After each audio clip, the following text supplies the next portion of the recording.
My name is Mira Sorvino. I'm an actress and I'm an activist in the fight against modern-day slavery.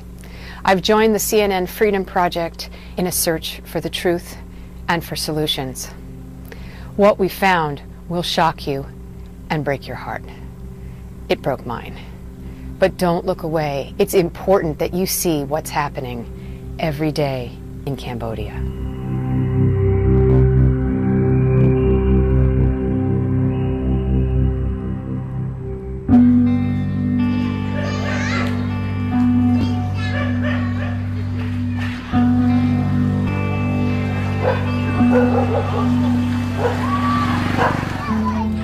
If you were not born here, if you did not come from this place, you'd never know it exists. There's no map, there's no sign. Unless you are the worst kind of criminal, the kind who preys on children. It is known around the world as a place where pedophiles come to get little girls. Every day in Cambodia, children are trafficked for sex. But the very youngest come from this one community just outside the capital, Phnom Penh. Svai Pak is actually the epicenter for child sex trafficking in Cambodia. I've come to find out why and to try to help make it stop. Hi. Hey, how are you? Good, how are you? Good, thanks. Thanks for coming. I'm joining forces with Don Brewster, a husband, a father, a grandfather, and a staunch abolitionist. Don came here from the U.S. on a mission trip a few years ago. He had just seen a news report about child sex trafficking in Svai Pak. Brothels were shut down, children were rescued, and Don wanted to help rehabilitate them back into the community. He was told the area was all cleaned up, except it wasn't. So I'm driving the moto down, and I'm looking, and I'm thinking, oh, good, it's all cleaned up, right? It's good. And I got down to the end here, and when I got to the end, I was just turning my moto around, and actually came out of this place right here. So he came up to me and he said, you want a young girl? And I said, again, I thought I was an investigator all of a sudden, so I said, yeah, I'd like two. And he said, okay, come with me. And I was pretty bold at first because I had our Cambodian director of our aftercare home with me, and I'm feeling pretty confident. And we get to a spot, and they tell our director he can't go with me. I have to go by myself. Well, now it was just me and this one kid, but pretty soon there was four of them and just me. And I'm thinking, what are you doing? I had $2 on me, and like I'm not in a very good position. But they took me to a house back over there, and there was over 60 little girls in this house. And I mean, we're talking 8 to 12 years, maybe max 12 years old. So they said, well, you pick the girls you want. So I picked two little girls, and then I'm thinking, like, I don't know what I'm going to do. And so I came up with this story. I said, I'm here with a bunch of Americans. There's 18 of us, and we all want 3 or 4 girls at least. And they said, no problem. I said, well, today we want them. He said, no problem. If you want 200 today, you can have 200 today.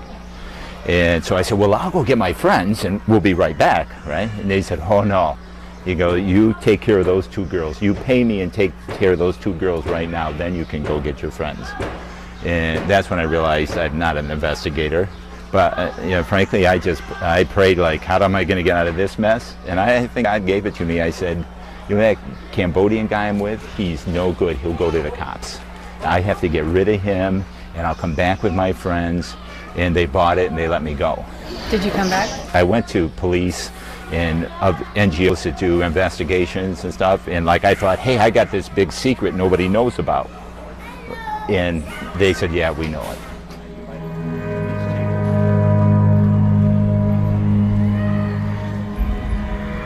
So Don and his wife Bridget made a life-changing decision. We recognize the need that if we're going to really fight this, there needs to be somebody here 24/7. They moved to Svai Pak indefinitely.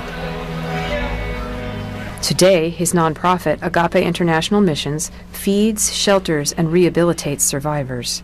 When we came here, 3 years ago and began to live here, 100% of the kids between 8 and 12 were being trafficked. 100%. There wasn't. Every child born was eventually sold to sexual trafficking.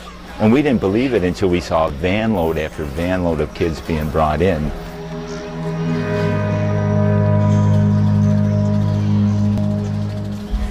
Much has changed since then, but much hasn't. Don says the children of Swaipak are still sold for sex every day. It's just gone underground. Many are sold as virgins by their own parents. As we walk along the dirt roads, Don points out a table of men playing cards. He says they're there every day. Instead of caring for their family or working, they sit there and gamble and drink all day because they traffic kids, including their own. These guys do? Yeah, these guys right here. Right? Their own. They traffic their own children. Kids as well as others, not just their own. See? See what happens when the light comes? Yeah, roaches scatter when the light comes. Yeah. That's what happens. The roaches and the rats scatter when the light comes. Yeah. I just want to yell at them, but I don't know what's going to happen if I yell at them. Well, you know what the truth is? What? They think they're untouchable because they have been. Do you think any of them speak English? No, most of them speak Vietnamese. I knew they probably wouldn't understand me and that it wouldn't make any difference at all, but I felt compelled to say something as futile as it might be. I just want them to know that the world is watching. I just want them to know that there's a tally being taken. Yeah, we're filming. It's not okay to sell children. It's not okay to sell children to pedophiles. It's not okay, and the world is watching. Protect your children. Do not hurt your children. Protect them. Oh God, I can't deal with it. I can't deal with the reality of it. It's, you know, they have to look in the kids' eyes. I know. Jesus Christ. Oh my God. Sorry, I feel like I'm going to cry every moment of this entire experience. I've been so afraid of this experience. I've been like, because, I've met a lot of survivors, but I haven't been in the the environment where it's happening every day, that they would sell their own children. I mean, when I think about how much I love my own children, like, if they do it to their own children, they would do it to any children. Yeah.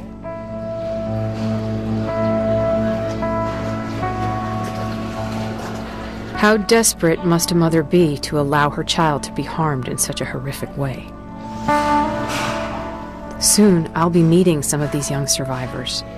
Don says they want to share their stories with me. They want the world to know what's happening here, and I can't wait to meet them.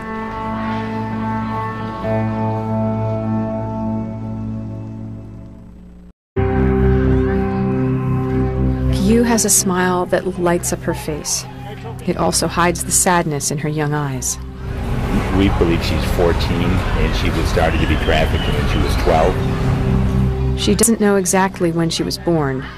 In her family, birthdays were not celebrated. In Swaipak, most families scrape by on less than $1 a day, and most girls feel an obligation to work to help support their family. That's how Q's nightmare began.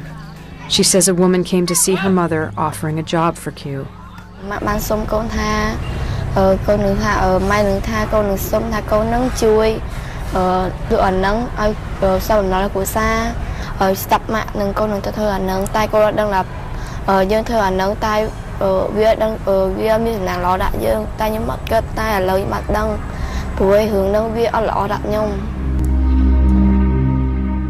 The job was to sell her virginity, a big business in Swaipak.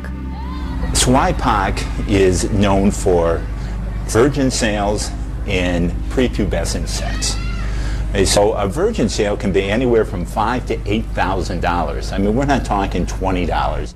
How much money did the lady say that your mom could get if you went there?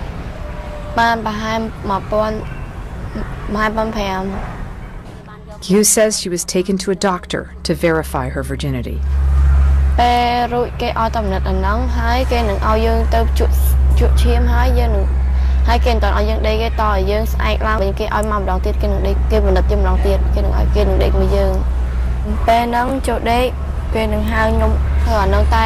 Ape hai nó tay mà phỏng về, tay mà phỏng về hai cái bạn đẹp mùi nhung, hai cái tha bờ phỏng, cái nó phỏng đẹp, tay mà phỏng về hai kim từ trên đã khéo hai cái hai mà quên.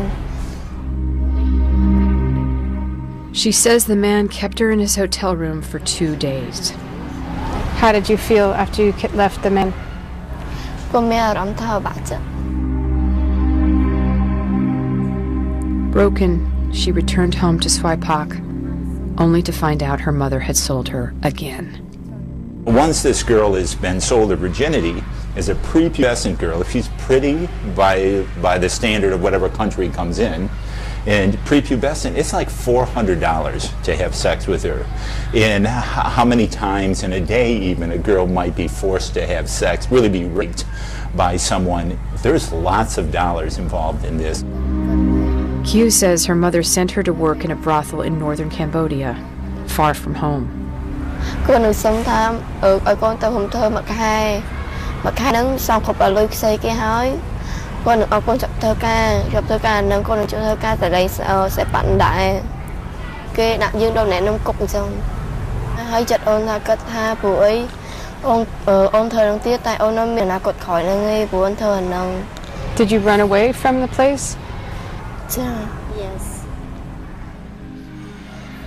She knew she couldn't go home, so she went to a friend for help. Her friend took her to Don.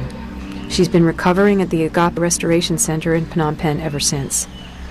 Don says she's not safe at home. Her mother is just a mean-spirited. I've really had to come down hard threatening on her to leave Gyu alone. Like, she wasn't afraid to say to me, I want her to go to that brothel. I mean, it wasn't like she was saying, I want her back with me, so I'm going to care for her, don't worry, I would never do that. She just said, I want her back to go to that brothel, I want the money. You're a beautiful, beautiful girl. You're a beautiful soul. I'm so sorry. I'm so sorry.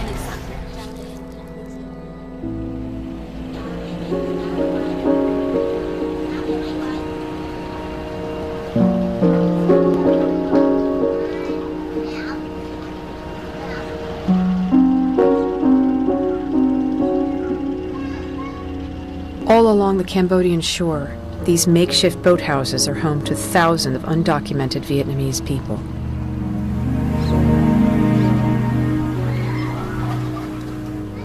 They are poor, desperate, and extremely vulnerable to the traffickers who come here looking for little girls.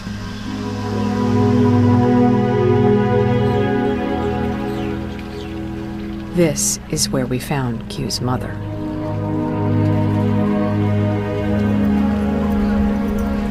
Like most who live here, she and her husband raise fish in a net under their floating house. When they couldn't make enough money selling fish, they took out a small loan with a high interest rate. It quickly grew. Mình mượn lúc đó có chồng mình mượn đầu tiên 200 rồi lên 500, lên 1.000, lên riết gần 10.000 luôn, 9.000 mấy rồi đó. Chứ lời nó đẻ lời. That's when a trafficker came calling. Thì bà thấy mình có con gái, người ta mới cho mượn. She was paid just $500 for Q's virginity, not the $1,500 she was promised, and only a drop in the bucket towards a massive debt that she'll never be able to pay off. Con cũng đau khổ lắm chứ, con hỏi chú, hỏi cổ, tiền nợ cỡ này lời nó lên hoài. Thì quay trở lại cho con lành lẽ là từ đầu cho nó không được. Thì nó không có được cho con vậy, kinh tiết cho con lợi thì nó không được, chứ biết sao giờ. Mình cũng biết là thương con như thôi, bởi vì mình nói làm cái gì cũng được hết trơn á. Mình bầu cấp lợi cho con, mình biết là mình hối hận, mình biết là con mình làm cái đường đó là mình biết mình sai. Tại mình thiếu thốn nợ nần quá, mình mới dẫn con đi làm cái nghề đó thôi. Regret and guilt, but that won't erase what her little girl went through. Cũng buồn, mình cũng biết con là buồn vậy thôi. Ra đời đi chơi này kia cũng đỡ với người ta, mình cũng biết. Mà làm cha làm mẹ thì mình không có con đường nào lựa chọn hết trơn. Nói chung ra không có cái gì mà bằng tiền bạc nợ nần hết trơn. Không có cái gì mà lớn hơn cái đó. Mình thì mình suy nghĩ có kiếm tiền kiếm bạc trả nợ trả nần cho người ta hết chữ hết rủa rồi thôi. And as I was about to find out, Q and her mother are not alone.